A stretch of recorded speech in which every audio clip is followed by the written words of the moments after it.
Queridos académicos, que la paz del Señor sea con cada uno de ustedes. El día de hoy vamos a tratar acerca de la ciencia de la teología. Nuestro Señor, en su profunda sabiduría, nos enseñó que muchas de las personas y de las cosas que se hacían representaba a Jesucristo, es decir, son figuras de Cristo. Por eso hoy vamos a ver la figura número 12, Cordero Pascual.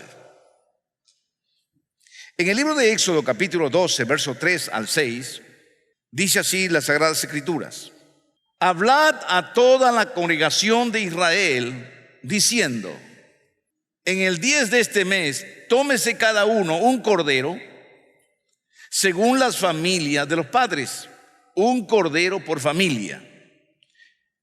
El Señor nuestro Dios mandó en una ley que las familias tomaran un cordero para poder celebrar la Pascua. Por eso se llama Cordero Pascual. Sigue diciendo: mas si la familia fuere tan pequeña, que no baste para comer el cordero, es tan pequeña que no se van a terminar el cordero, entonces él y su vecino inmediato a su casa tomarán uno según el número de las personas, conforme al comer de cada hombre. Haréis la cuenta sobre el cordero. Estaba diciendo que si son pocos y no van a terminar el cordero, entonces llame a su vecino y compartan con su vecino, pero deben terminar el cordero. Sigue diciendo: el animal debe ser sin defecto. Es decir, que el cordero que iban a traer para comerlo no tenía que ser tuerto, no tenía que ser cojo, no tenía que ser perniquebrado, ni tenía que ser mutilado, ni sobrado, es decir, un brazo más grande que el otro. Tampoco no debía ser flaco, ni tenía que ser enfermo, no tenía que tener defectuosidad. Tenía que ser sin defecto. Si ustedes van a comer un cordero, ese cordero tiene que ser sin defecto, un cordero sano y bueno. Estaba diciendo el Señor: ¿cuándo van a celebrar la Pascua? Compartan con los demás si es que ustedes no alcanzan a terminar el cordero. Sigue diciendo: debe ser macho de 1 año. Mire cómo Dios le da las especificaciones. Debe ser macho de 1 año. Lo tomaréis de las ovejas o de las cabras. ¿Por qué el Señor estaba diciendo esto? Eso era una figura de lo que sería Jesucristo. El cordero debía ser sin defecto. Así estaba representando a Cristo, que iba a ser sin defecto. Es decir, que Cristo iba a ser sin pecado, sin defectuosidad espiritual. Cristo iba a ser un hombre correcto, un hombre santo. A eso lo está diciendo sin defecto, para que pueda representar, iba a ser una figura. Pero indudablemente que cuando Dios manda esto, le estaba ordenando a Israel: vas a celebrar la Pascua con un cordero por familia. Ellos no sabían que se refería a Cristo. Ellos estaban obedeciendo el mandato de Dios, pero no sabían que todo eso era una figura que con el tiempo representaría a Jesucristo. Ellos no conocían eso. Luego después se conoció. Por eso esta ley que está dando es para el tiempo de Israel. Y le sigue diciendo: y lo guardaréis, este cordero, lo guardaréis hasta el día 14 de este mes, y lo inmolará toda la congregación del pueblo de Israel entre las 2 tardes. Es decir, que el cordero tenía que ser guardado hasta el 14 del mes, antes de matarlo. Ya tiene que estar separadito el corderito para la Pascua. Es como una familia que decía: yo voy a tener mi cordero, ya este es mi cordero, lo voy a guardar para la Pascua, ¿no? Ya estaba guardadito. Lo guardaréis hasta el día 14 de este mes. Y lo inmolará, es decir, lo vas a sacrificar toda la congregación del pueblo de Israel entre las 2 tardes, ¿no? Entre las 2 tardes, ahí recién ustedes van a sacrificar al cordero, entre las 2 tardes. ¿Por qué recién se iba a sacrificar entre las 2 tardes? Porque eso representaba que cuando venga el verdadero cordero, él iba a morir entre las 2 tardes.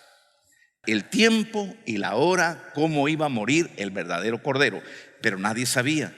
En ese tiempo, pues la gente obedecía al cordero común, ¿no? Y separaban su corderito, listo, para poder sacrificarlo. Era un cordero así, ¿no? Un cordero común que lo separaban para el día de la Pascua. Pero este cordero iba a representar a Jesucristo.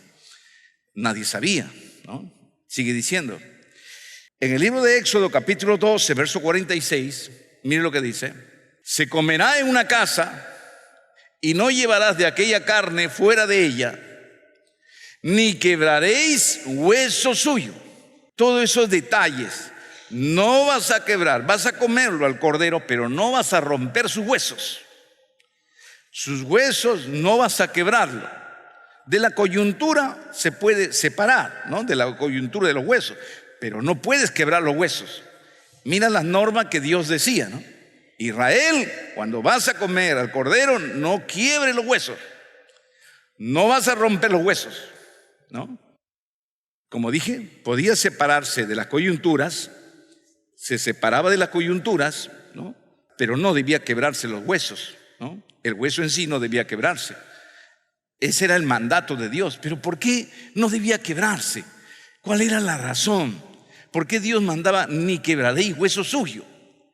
Eso estaba diciendo para que cuando llegue el tiempo que venga el verdadero cordero, el cordero morirá entre las 2 tardes también. Y no van a quebrar sus huesos del verdadero cordero, de Jesucristo. No van a quebrar sus huesos. Así como ustedes no van a quebrar sus huesos, con el tiempo a Jesucristo no le iban a quebrar sus huesos. Vamos a verlo. Ahí tenemos la Pascua. La Pascua que se celebraba con el cordero, todos juntos, ¿no? La familia. Si alcanzaban a terminarlo, correcto, y si no, como dice, llamaban a sus vecinos y con ellos completaban para poder terminar la Pascua. El cordero estaba ahí, podían comerlo el cordero, pero sin quebrar los huesos. Amén. Ahora bien, ¿a quién representaba entonces este cordero pascual? El cordero pascual es figura de Cristo. Amén. Vamos a verlo. ¿Dónde dice eso? Mire, dice así: porque estas cosas sucedieron para que se cumpliese la escritura: no será quebrado hueso suyo. Entonces, este cordero representaba a Cristo. Dice la escritura que cuando los soldados romanos, después de haberle crucificado, y entre las 2 tardes murió Jesucristo, entonces los soldados romanos, como tenían a Jesús y a 2 malhechores a su lado, entonces tenían que asegurarse que ellos estaban muertos. Entonces los soldados romanos comenzaron a pasar revista, y a un malhechor, como lo vieron ahí, quizás ya sin poder ver, sin poder hablar, pero para asegurarse no vaya a ser que esté desmayado, ¿qué hacían los soldados romanos? Agarraban una comba y con esa comba en su pierna, como ellos estaban así crucificados, en su pierna agarraban y lo quebraban el hueso. ¡Plah! Lo quebraban, lo rompían el hueso. Esta parte de aquí lo quebraban. Si él gritaba, entonces demostraba de que todavía estaba vivo. Pero si no gritaba, entonces demostraba pues que estaba muerto. Lo quebraban su hueso, lo quebraron uno, le quebraron el otro. Entonces pasaron al otro malhechor. Lo golpearon también, lo quebraron su pierna y el otro también. Ahora faltaba Jesucristo. Pero la ley y la profecía decía: no quebrarán hueso suyo. Entonces el soldado romano dice que se acerca y lo ve que él está muerto. Al ver que está muerto, entonces él dice: a este no le voy a quebrar los huesos. De por sí, le nació de por sí no quebrarle. Entonces agarró una lanza y con la lanza le dio en el costado. Le dio en el costado, le abrió el costado y del costado salió sangre y agua. Y fue suficiente. Y con eso lo dejó. No le quebraron los huesos. Tal cual la profecía decía que del Cordero Pascual no van a quebrar los huesos, no se le quebró los huesos de Jesucristo. Bendito sea su nombre. Gloria a Dios. Gloria a Dios. Ahí podemos ver el Cordero Pascual representando a Jesucristo y el soldado romano traspasándolo con una lanza al costado. Salió sangre, pero también salió agua. Es raro que pueda salir sangre y agua, ¿no? Muy raro. En realidad es muy raro lo que haya pasado, que haya salido de Jesucristo sangre y agua. Pero salió sangre y agua para demostrar que realmente eso es el bautismo. Él fue bautizado en sangre y fue bautizado en agua, en sufrimiento, ¿no? El bautismo en agua y el bautismo en el sufrimiento. Entonces ahí podemos ver cómo a él le clavan con la lanza, pero ya no le quiebran su hueso. Conforme hemos visto en el libro de Juan 19:36, porque estas cosas sucedieron para que se cumpliese la escritura, ¿ve? Para que se cumpliese la escritura, no será quebrado hueso suyo. Desde tiempos, cientos de años decía, no será quebrado hueso suyo. Pasaron los años, vino el soldado romano, quebró los huesos de uno. Mire, quebró los huesos del malhechor de la derecha, quebró los huesos del malhechor de la izquierda. Pero ¿por qué, si quebró el malhechor de la derecha, por qué no lo quebró su hueso de él? ¿Qué pasó? ¿Qué intervino en su mente? ¿Qué es lo que cambió que no lo quebrara el hueso de Jesucristo? Y se pasó al otro lado y comenzó a quebrar el hueso del otro. Quebró el hueso de los demás, pero no el de Cristo. ¿Qué misterio era que gobernaba la mente, que gobierna el corazón, que gobierna el sentimiento, que gobierna el querer y el hacer? ¿Qué es ese misterio poderoso que lo lleva al hombre, a pesar que es inconverso, que no conocía la ley? Él, de una manera sorprendente y misteriosa, él está acatando las normas y las palabras de Dios y no quebró los huesos de Jesucristo. ¿Por qué? Porque toda palabra profética se va a cumplir con el tiempo. Podrá pasar muchos años, pero se cumple a milímetro, se cumple a precisión. Lo que Dios habla, así se hará, así se ejecutará, así acontecerá. Así también lo que Dios te ha prometido a ti. Si Dios te ha prometido un hijo y tú no tienes hijo, pero te ha prometido un hijo y has soñado que tienes un hijo, vas a tener tu hijo. Aunque pasen los años, tendrás tus hijos. Y si Dios te ha prometido a ti que llevarte a alguna nación y te has soñado en una nación, vas a ir a esa nación. Y si Dios te ha prometido a ti que tu hijo va a ser sano, tu hijo que hoy está enfermo, lo ha visto sano, vas a verlo sano a tu hijo. Es que Dios no es hombre para que mienta, ni hijo de hombre para que se arrepienta. Lo que Él ha dicho lo hará. El mundo, hermano, el mundo entenderá que la palabra de Dios permanece y vive para siempre.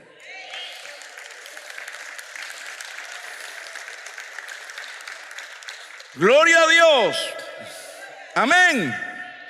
Solo crea, solo crea. No le sea muy difícil creer, querido hermano. Mire cómo Dios cumple su palabra con precisión. Todo se va a cumplir. Amén. Todo se va a cumplir. conforme está escrito en la palabra y conforme Dios te prometa. En 1 Corintios capítulo 5 verso 7, mire lo que dice: limpiaos pues de la vieja levadura, para que seáis nueva masa, sin levadura como sois, porque nuestra Pascua, diga conmigo, nuestra Pascua, diga conmigo, nuestra Pascua, que es Cristo, ya fue sacrificada por nosotros. Amén. La Pascua que le mandó a realizar a Moisés, esa Pascua del Cordero sin defecto y el Cordero que no iba a ser quebrado, hueso suyo, esa Pascua es Cristo. Representa a Cristo. Cristo es el Cordero sin defecto, es el Cordero sin pecado, es el Cordero que no fue quebrado, hueso suyo. Bendito sea su nombre. Gloria a Dios. Amén. Qué detalles, ¿no? En cada cosa, aún en la comida, mire, también el Señor estaba hablando de una figura de lo que habría de venir con el tiempo, Jesucristo. Qué precisión, ¿no? Figura profética número 13. David. ¿Por qué existió el rey David? Porque era la figura del verdadero rey, Jesucristo. David existió y David fue rey de Jerusalén, de Israel. Segunda de Samuel capítulo 8 verso 15 nos dice esta palabra. Normalmente David existió como una persona común y reinó David sobre todo Israel. Y David administraba justicia y equidad a todo su pueblo. Era un rey, ¿no? Un hombre que cumplía a cabalidad el mandamiento de Dios, así con precisión, muy temeroso de Dios, a tal punto que Dios lo conoció como su corazón. Mire cuánto el Señor lo habría amado a David, que lo conoció como su corazón, como el corazón de Dios. Era muy bueno. No era un corazón malo, no era un corazón con engaño, con falsedad. Él era un rey muy bueno y íntegro delante del Señor. Él no quería hacer daño a uno, ni daño al otro, ni daño a nadie. Él quería lo justo. Él tiene pues muchas características, tantas características, a tal punto, por ejemplo, que un día salieron a la guerra, ¿no? Y cuando salieron a la guerra, y llegaron y conquistaron a ese pueblo, y todo el botín de la ganancia comenzaron a llevárselo en camellos, y llegó hasta Israel con todo el oro, la plata y todos los utensilios, ¿no? De bronce, los escudos y todo lo demás, y telas, vestidos y todo lo que se obtiene de una guerra, de tal manera de que todos celebraban fiesta. Pero los soldados dijeron: a estos hombres que no han ido a la guerra no le vamos a dar nada. No piensen ustedes recibir, no le vamos a dar nada. Solo nos vamos a repartir entre todos los que hemos ido a la guerra. David los escucha, a pesar de siendo rey, le dice: hermanos, le dice así, no hagan eso, hermanos, no hagan eso. Si Dios nos ha bendecido con todas estas cosas, compartamos con los que también han estado acá, los que han quedado también aquí en Israel. Porque ciertamente nosotros hemos ido a la guerra, pero ¿quién cuidaba las tiendas? Ellos han quedado cuidando las tiendas. Entonces, de alguna manera, ellos también se merecen que podamos compartir con ellos. No hagamos eso, hermano. Y desde ese día dio una ley, decreto, que los que salgan a la guerra y los que cuiden las tiendas, compartan siempre, siempre en todo mi reino, siempre compartan las ganancias, la riqueza. Él siempre era así, o sea, su corazón era muy bueno. Era una persona, nos dice la Escritura, que le gustaba cumplir la palabra de Dios así al milímetro. No le gustaba traspasarse ni para la izquierda ni para la derecha. Siempre era así, ¿no? Bien recto. Era un hombre muy recto, ¿no? Amaba toda la ley. Y a pesar de ser rey, le gustaba estudiar la palabra. Le gustaba estudiar la palabra. Le gustaba congregar. A tal punto que él decía: yo me alegré con lo que me decían, a la casa de Jehová iremos. Y él decía: Señor, yo prefiero estar en tu templo para contemplar la hermosura de Jehová, para inquirir en su santo templo. Yo quisiera pasar mi vida ahí, decía. Amaba mucho el templo, amaba mucho la iglesia, amaba mucho amar la ley, amaba demasiado.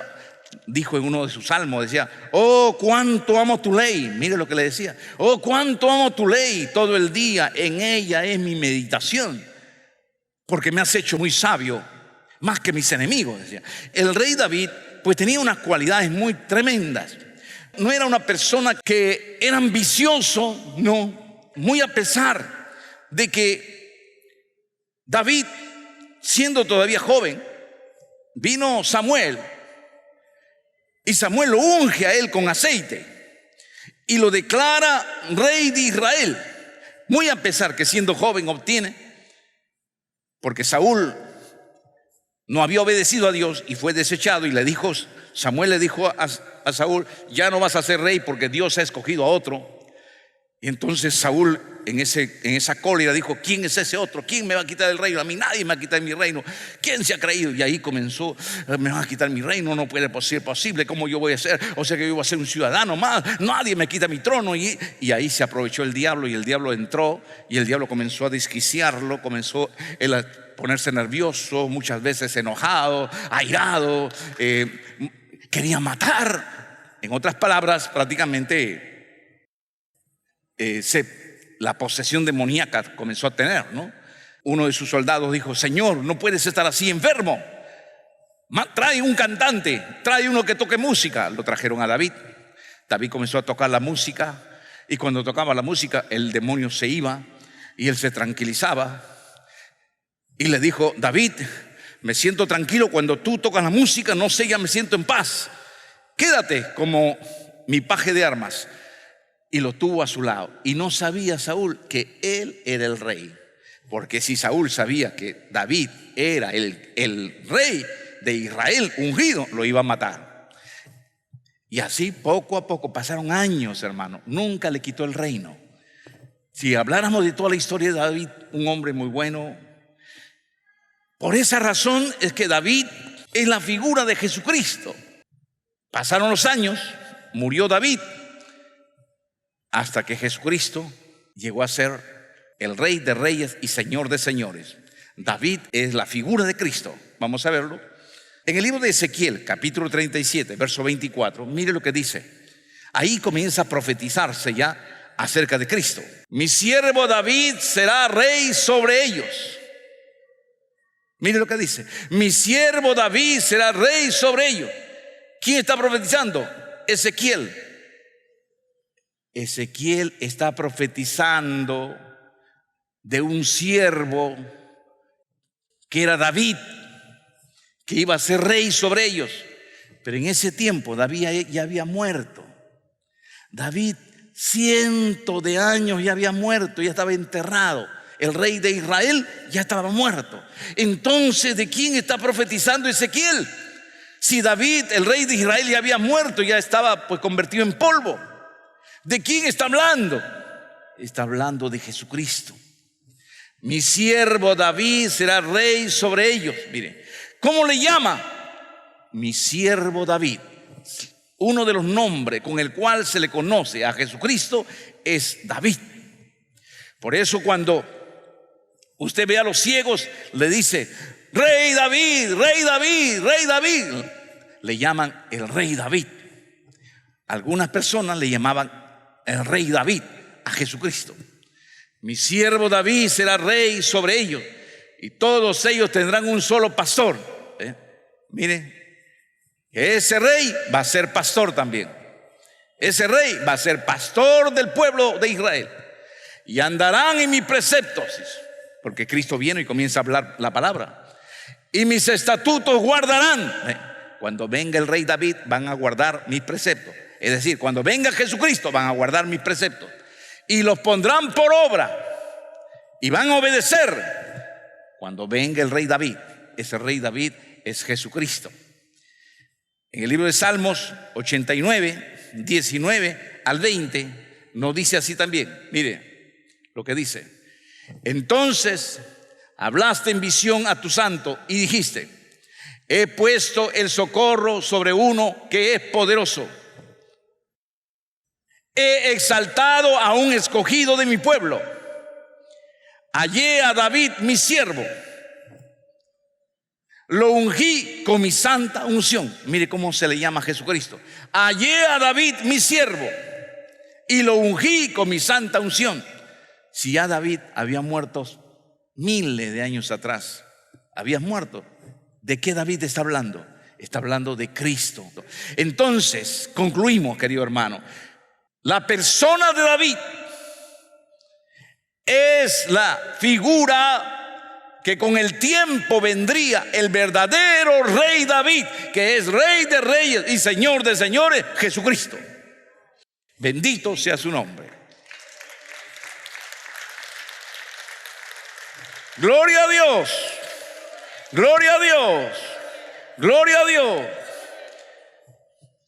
Como cada persona representa, ¿no? Qué extraordinario. Figura 14, Eliakim. Eliakim era un rey al cual se le dio el poder, un poder de abrir la puerta y cerrar la puerta. Isaías capítulo 22, verso 20 al 22. Mire lo que dice. En aquel día llamaré a mi siervo Eliakim, hijo de Hilcías, y lo vestiré de tus vestiduras. ¿Quién es Eliakim? Un rey que iba a representar a Jesucristo. Pero en aquellos tiempos, mire lo que se decía de Eliakim.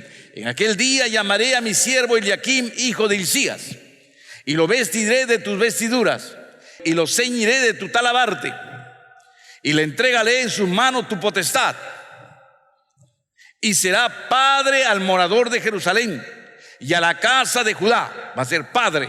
Mire lo que dice. Y pondré la llave de la casa de David sobre su hombro. Está diciendo que sobre Eliakim le iban a dar la llave, es decir, sobre su autoridad. Hombro es la autoridad. Él iba a tener la llave. Diga conmigo esta parte, por favor. Y abrirá, y nadie cerrará. Cerrará, y nadie abrirá. Le estaba diciendo que Eliakim iba a tener una autoridad, de tal manera iba a tener la autoridad de la casa de David. Si él abriese la puerta, nadie iba a cerrar la puerta. Él era la autoridad de abrir la puerta y que nadie lo cierre. Y si él cerraba la puerta, nadie podía abrir esa puerta. Era la autoridad de Eliakim. Eliakim se le había dado la autoridad, la llave de la puerta. Ese es el poder que tenía Eliakim. La llave de la casa de David.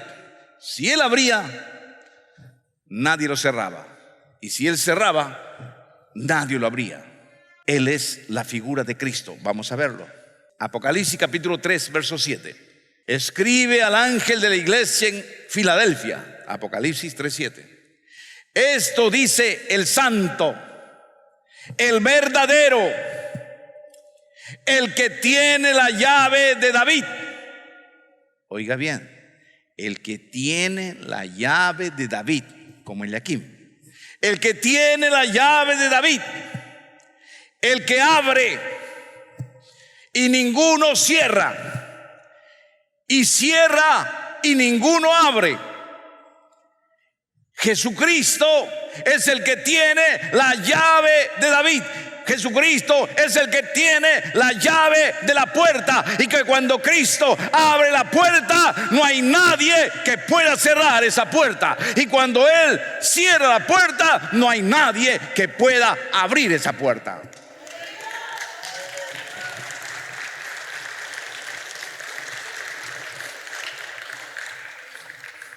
Gloria a Dios. Amén. ¿Qué significa esto? Cristo tiene el poder. Cuando vino a la tierra, querido hermano, Cristo tiene el poder de abrir la puerta. En otras palabras, Él vino a la tierra y Él abre la puerta de la salvación. Y Cristo comenzó a llamar a la gente. Y muchas de las personas que venían y se arrepentían entraban a la salvación, porque Cristo le abrió la puerta para que puedan ser salvos. Aunque muchos fariseos, aunque muchos judíos decían: ellos no pueden ser salvos, estos gentiles son unos perros, estos gentiles son infieles, estos gentiles son pecadores, estos gentiles son esto y aquello, el Señor abría la puerta a los que se arrepienten, sean pecadores, sean gentiles, sean lo que fuere, pero si se arrepienten, Cristo le abre la puerta para que puedan ser y sean salvos. No había persona que podría cerrarle la puerta. En una oportunidad se enojaron unos fariseos y saduceos, se enojaron con Jesús, porque Jesús estaba comiendo en una mesa con publicanos y pecadores. Entonces ellos dijeron: ¿cómo es posible que esté comiendo con publicanos y pecadores? Mire cómo están comiendo. Jesucristo se levanta y lo mira a ellos y le dice: yo no he venido a salvar a los justos, a los supuestos justos. Yo he venido a salvar a los pecadores. ¿Qué pastor que si tiene 100 ovejas y pierde una oveja, qué pastor no deja las 99 en el redil y se va a buscar las ovejas perdidas por los campos, y cuando la haya lo pone sobre sus hombros y regresa gozoso por haber encontrado a la oveja perdida? Así también el Hijo del Hombre ha venido aquí a buscar a aquel que se ha perdido. El Hijo del Hombre vino a buscar a la oveja que está en la droga, a la oveja que está en el alcohol, a la oveja que está en los vicios, a la oveja que está en el pecado, a esa oveja perdida, a ese hombre perdido he venido a buscar, y cuando lo encuentro me lo llevo en mi hombro, contento, gozoso, y abro la puerta y le doy salvación y vida eterna. Gloria a Dios. Cristo es el que abre la puerta y nadie la puede cerrar. Cristo es el que da la oportunidad a la salvación. Y por más que los judíos decían que no pueden ser salvos, que no van a ser salvos, Jesucristo decía: yo quiero salvarlos. ¿Y cuál es el problema? Porque Cristo es el que abre la puerta para la salvación, y no hay persona que pueda decir: ese hombre no merece salvación, esa mujer no merece ser salva, ese hombre no merece ser salvo. Porque aquí quien abre la puerta es Cristo Jesús, y Él es el que la cierra. Él abre la salvación, pero si Él te cierra la puerta, no hay nadie que va a poderte abrir la puerta. Si Él te cierra la puerta, no hay persona que pueda abrirte la puerta. Así también Jesucristo, con ese poder, le delegó a sus ministros. Cuando ya estaba a punto de irse, le llamó a Pedro como representante de los apóstoles y le dijo: Pedro, yo te doy las llaves del reino de los cielos para que tú abras la puerta o cierres la puerta. Es decir, los ministros han sido puestos en la tierra como representantes del Señor, para abrir la puerta a una persona o para cerrar la puerta a esa persona. El ministro tiene poder en la representación de Jesús para poder abrir la puerta o cerrar la puerta. ¿Por qué el ministro tiene ese poder? Porque Cristo mismo lo dio, se lo entregó a los ministros. De tal manera, querido hermano, de tal manera que un ministro, si alguien viene arrepentido, alguien viene, el ministro le ora, el ministro lo recibe, le abre la puerta de la salvación y él ingresa a la salvación. Pero si una persona se resiste, no quiere la salvación, entonces el ministro no le abre la puerta y esta persona no es salva. Esta es la razón por la cual Cristo Jesús dijo: vayan y prediquen la palabra, toquen las puertas, y si alguien escucha, ingresen a esa casa, prediquen la palabra y sean salvos. Pero si alguna persona no les abre la puerta, entonces sacúdanse el polvo de sus pies. Sacúdanse el polvo de sus pies. Porque os digo, dice el Señor, aquel que no les abre la puerta, aquellos que le rechacen mi palabra, porque su castigo será más terrible que el castigo que van a recibir los de Sodoma y los de Gomorra. El ministro tiene la autoridad, la potestad de abrir la puerta. Por eso es que si una persona se dan en matrimonio, el ministro tiene la potestad de casarlos, de que ellos sean marido y mujer, porque el ministro lo ha casado. Pero si el ministro no los casa, ellos están en fornicación, no están casados. El ministro tiene el poder que si alguien ha pecado, ha caído en borrachera, ha caído en droga, dice: pastor, perdóname, siervo, no sé por qué lo he hecho, Señor, quiero arrepentirme. Entrega tu vida a Cristo, reconcíliate, se reconcilia. El pastor dice: te perdono los pecados en el nombre de Cristo Jesús. Dios le perdona todos sus pecados en el acto. ¿Por qué? Es que Cristo le ha dado el poder al ministro para que en su representación él reciba nuevos creyentes para la salvación, reconciliados para la salvación. El ministro tiene poder y autoridad porque el ministro ha recibido las llaves para abrir a aquellos que son salvos o para cerrar a aquellos que se levantan contra el reino de Dios. Bendito sea su nombre. Gloria a Dios. Gloria a Dios. Recuerde bien, querido hermano, no es por la voluntad de tu amigo, de tu primo, de tu cuñado, que te juzgan a ti, te condenen diciendo que tú no eres salvo, que no vas a ser salvo, que no vas a entrar a la salvación, que en vano vas a la iglesia, que por las puras estás perdiendo el tiempo, que en la iglesia, porque tú eres así, tú reniegas, tú eres muy celoso, el diablo te puede hablar todo lo que quiera, pero la salvación no depende de tu padre, de tu madre, ni de tu familia.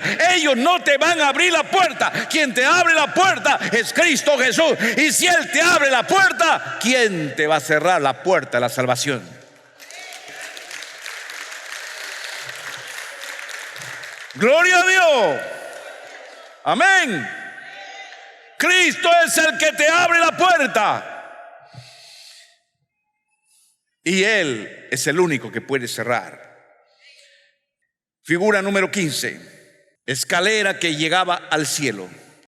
En el libro de Génesis capítulo 28 verso 12 nos dice: y soñó, y he aquí una escalera que estaba apoyada en la tierra, y su extremo tocaba en el cielo, y he aquí ángeles de Dios que subían y descendían por ella. Jacob tuvo un sueño, se quedó dormido, y en el sueño vio, dice, una escalera, y por esa escalera él soñaba que descendían ángeles, bajaban y subían, bajaban y subían, bajaban y subían los ángeles. Si usted pregunta, ¿realmente los ángeles suben y bajan? Así es. Los ángeles son millones de ángeles. Los ángeles existen en distintas jerarquías, grados que hay. Es como un ejército. Así es. Están comisionados y están formados por escuadrones, están formados por ejércitos y por jerarquías y órdenes y autoridad. Su trabajo, muchos de ellos, es informar. Informar cuando le tratan mal a los creyentes, a los nuevos creyentes, ¿no? Si alguien le trata mal, y el ángel se lo está comunicando al Padre, sube y baja. Hay una información continua, de tal manera que la información es instantánea en el momento. Ahora bien, vemos aquí entonces que Jacob soñó una escalera que unía la tierra y unía el cielo, con los ángeles que bajaban y subían. ¿Qué estaba significando esto? Esta escalera estaba representando a Jesucristo. Jesucristo es la escalera. ¿A quién representa la escalera? A Cristo. Cristo es el que une al hombre con Dios, al hombre que está en la tierra y a Dios que está en los cielos. Él es el que une y que es el medio para que usted pueda llegar al Padre. Si tú quieres llegar a Dios, necesitas subir la escalera. En otras palabras, necesitas ir por medio de Cristo. Sin Cristo tú no vas a llegar a ninguna parte. Cristo es la única escalera que te lleva al cielo. Es el medio para que tú puedas llegar al Padre.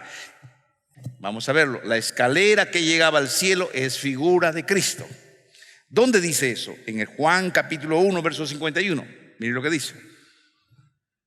Y le dijo: de cierto os digo, de aquí adelante veréis el cielo abierto. Está hablando Jesucristo. De aquí adelante veréis el cielo abierto y a los ángeles de Dios que suben y descienden sobre el Hijo del Hombre. Que los ángeles suben y descienden, igual como la escalera, que suben y descienden, pero esta vez sobre el Hijo del Hombre. Es decir, la escalera es Cristo Jesús. Él es la escalera que une al cielo y a la tierra. Así como Jacob soñó una escalera que une la tierra y el cielo, por medio del cual suben los ángeles, así también es Cristo. Cristo es la escalera que llega al cielo. Todo aquel que quiere llegar al Padre tiene que venir por medio de Jesucristo. Los judíos decían: no, yo no quiero saber nada con Jesús, solamente con el Padre. Yo solamente quiero con el Padre. Cristo es el que une al creyente, al ser humano terrenal, con el Padre celestial.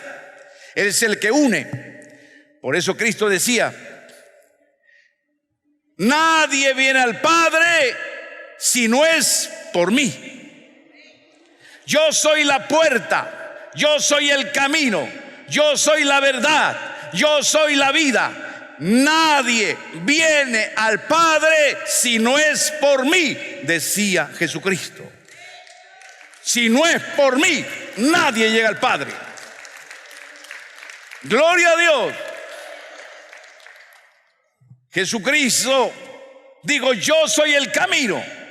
En otras palabras, yo soy la escalera. Nadie llega al Padre si no es por mí.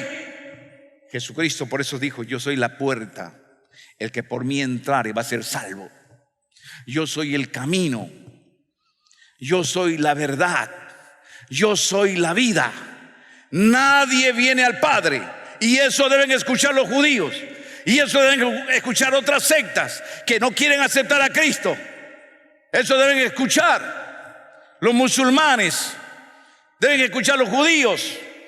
Los musulmanes que tienen a Cristo como un profeta, pero no lo tienen como Dios. Los judíos igualmente lo tienen como un hombre, como un profeta, pero no lo tienen como Dios. Los judíos actualmente. Cristo por esa razón vino a hablarle la palabra y le dijo: yo soy el camino. Nadie viene al Padre si no es por mí. Todo aquel que quiera saber algo del Padre tiene que venir por medio de Cristo. Sin Cristo usted no tiene nada. Él es la salvación, Él es el camino, la verdad y la vida. Él es la puerta. No hay otro camino. Tú no puedes decir: no, yo solamente con Jehová, no con Jesucristo, ni con el Espíritu Santo, yo solamente con Jehová. Es que tú no vas a hacer lo que tú quieres. Dios es el que ha establecido. Dios estableció, porque el pueblo de Israel se rebeló contra Jehová. Y ahí es cuando dijo: este pueblo es duro de cerviz, yo no voy a tratar más con ellos. Vos que traten con mi santo ángel, es decir, con el ángel de Jehová, que en aquel tiempo era Jesucristo, que traten con él. Y desde ese tiempo Jehová ya no trata directamente con las personas. ¿Tú quieres algo de Dios? El Señor Jesús dijo: todo lo que pidiereis al Padre en mi nombre, todo lo que pidiereis al Padre en mi nombre, yo os lo daré. Si tú quieres pedir algo, tienes que decirlo: te lo pido en el nombre de Jesús. Tienes que ir por Cristo. Cristo es el medio, Cristo es el intermediario, Cristo es el mediador entre Dios y los hombres. Cristo es el mediador. Tú no puedes rechazar a Cristo.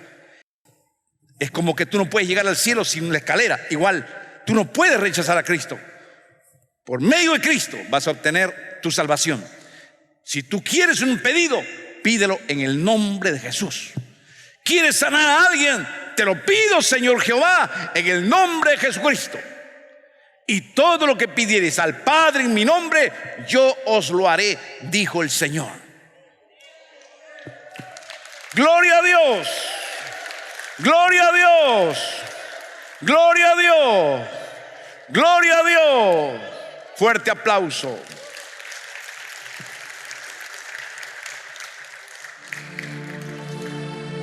El rey David, el rey Eliakim, eran solo figuras para poder representar al verdadero Eliakim que iba a venir con el tiempo, que iba a ser Jesucristo, que tenía el poder de abrir y cerrar la puerta. David creció, nació, se desarrolló y murió, pero él era una figura del verdadero David que habría de venir, que era Jesucristo.